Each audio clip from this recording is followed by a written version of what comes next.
আসসালামু আলাইকুম। আজকে তৈরি করে দেখাবো ইউনিক আর খুবই মজার একটি রেসিপি। এখন যেহেতু আমের সিজন চলে যাচ্ছে, আম দিয়ে তো আমরা অনেক কিছু তৈরি করি, তবে এইভাবে কি কখনো আমের বড়া তৈরি করেছি?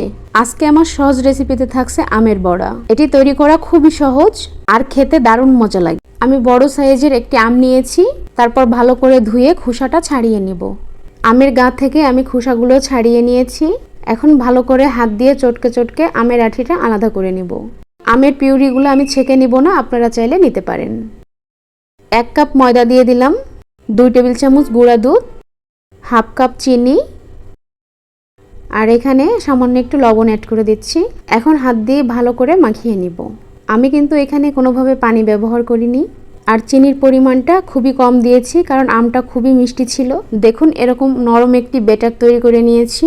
চুলায় আগে থেকে পর্যাপ্ত পরিমাণে তেল গরম করে নিয়েছি। এখন একটা সাইড থেকে দিয়ে দিব। এই পর্যায়ে চুলার জাল কিন্তু লো হিটে রাখতে হবে, না হলে বড়াগুলো পুড়ে যেতে পারে। আমি সবগুলা বড়া একইভাবে দিয়ে 2 থেকে 3 মিনিট ভেজে নিয়েছি। একটা সাইড হালকা কালার আসলে উল্টে দেব, তারপর এরকম কালার আসা পর্যন্ত ভালো করে ভেজে নিব। মাশাআল্লাহ, দেখুন কত সুন্দর ফুলেছে। আমি সুন্দর একটি কালার আসা পর্যন্ত ভালো করে ভেজে নিয়েছি। এখন তেল ঝরিয়ে উঠিয়ে নিব। মাশাআল্লাহ, দেখুন কতটা সুন্দর হয়েছে। এটি ভাজতে কিন্তু খুবই কম সময় লাগে। আমি 5 থেকে 6 মিনিট ধরে ভেজে নিয়েছি। এই আমের বড়াটা এত সফট হয়, একদম মুখে দিলে মিলিয়ে যাবে। এখন আমি একটা ভেঙে দেখাচ্ছি।